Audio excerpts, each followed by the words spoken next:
श्री गोपाळ कृष्ण भगवान की जय। लीळा नंबर 402 शिंकेचा विनोद।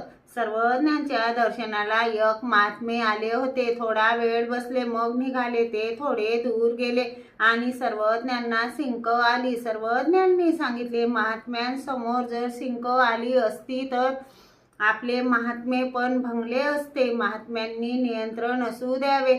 सर्वज्ञ श्री चक्रधर स्वामी खूप दयाळू, मयाळू, कनवाळू, कृपाळू आहेत। आता आपण सर्वज्ञ श्री चक्रधर स्वामी यांची प्रार्थना म्हणूया।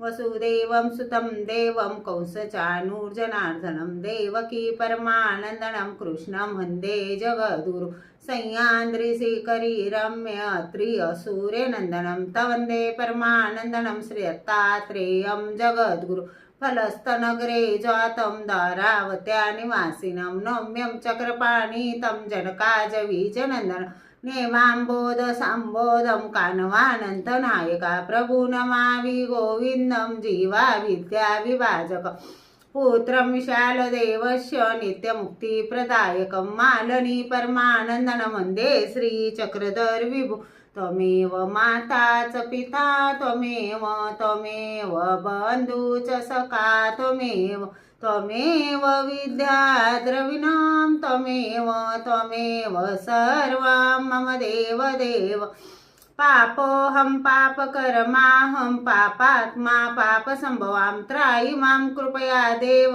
शरणागतवत्सलं। श्री गोपाळ कृष्ण भगवान की जय।